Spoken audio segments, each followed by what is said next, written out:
At issue this week, George Harrison's death reminded us all of his music, his career, and his contributions to the Beatles. But this morning, we wanted to reflect on the broader mark the Beatles made on culture and politics, and how they inspired the 60s generation. For that, I turned to one of America's top rock and social critics, Greil Marcus. And I began the conversation by asking him to take us back to that moment when the Beatles first burst on the American scene. Ladies and gentlemen, the Beatles! Close your eyes and I'll kiss. Everybody was waiting for something new, something wonderful, something thrilling. February 9th, 1964. For the Beatles, the perfect moment. Brian Epstein, the Beatles' great manager, definitely wanted to break the Beatles in the United States. That was Nirvana. That was conquering the world. And he was very conscious about the idea that given the gloom, the terror, the confusion, nearly the nihilism that the country had been plunged into after the Kennedy assassination, this was the time. Bring something warm, thrilling, joyful, inexplicably great to America, and they would run to it as if it was manna from heaven. Beatlemania. Marcus calls it a pop explosion that sent shockwaves across America. In pop culture, political effects come from non-political motives and non-political actions because they form groups in society at large. They divide society.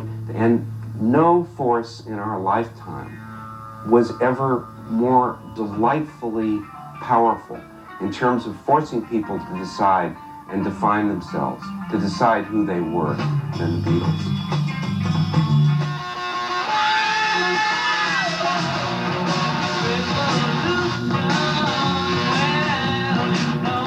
For students taking to the streets, the Beatles provided the soundtrack.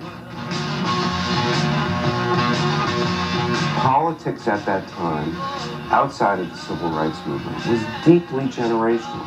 And it had to do with large numbers of people who felt they had a historical mission to save the country, to make history, to change the world, to change their world. And more than anything, the Beatles gave people at that place, at that time, a sense of themselves as lucky, as blessed. And that sense of happiness, public happiness, shared with other people, that spirit infused the student movement like nothing else. What would you think if I sang out a tune? Their Sgt. Pepper album was the anthem of 1967's Summer of Love. But like the audience they created, the Beatles drifted apart as the 60s grew dark.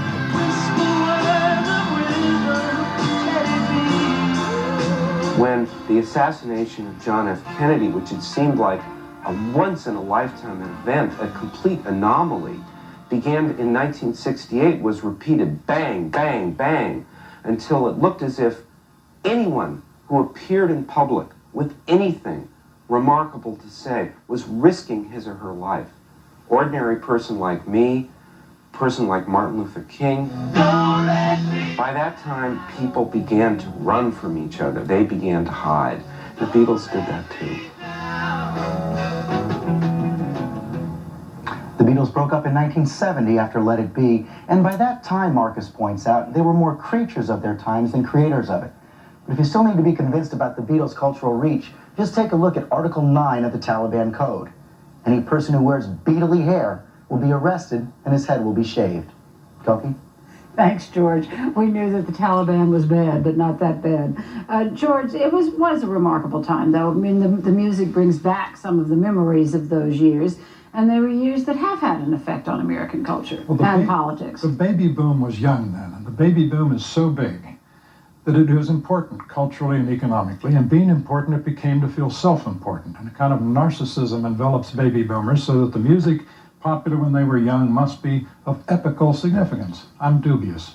But the era itself, was it of epical significance? Oh, it was for two reasons. George Stephanopoulos just used the phrase, when the 60s grew dark. Well, it had to grow dark. When the 60s was liberation, meaning emancipation from standards, responsibilities, duties. Small wonder at the end of the 60s you have an epidemic of illegitimacy, drug abuse, crime, family disintegration. But it was also liberation in an important way in terms of groups in this country. The Civil Rights Bills of 1964 and 65 were very important measures in this country. Women and Absolutely. blacks became able to participate fully in society and the economic world. And then the Civil Rights Bill of 65, bringing about the vote for African Americans, has meant more African American office holders throughout the South. Mississippi has more than any other state. And it means a tremendous difference when you talk about rights. Absolutely, but that tremendously disciplined, somewhat old-fashioned man, Martin Luther King, was hardly representative of what we call the 60s sensibility. The real winners from the 1960s were the conservatives. The first great dissenter was Barry Goldwater at the 60 Republican Convention, followed by William F. Buckley. Milton Friedman revolutionized economic thinking.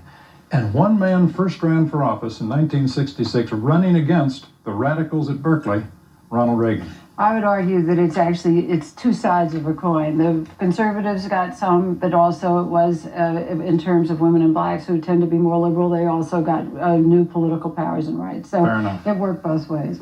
Well, we'll be back with the roundtable. ABC's Claire Shipman joins us. Stay with us.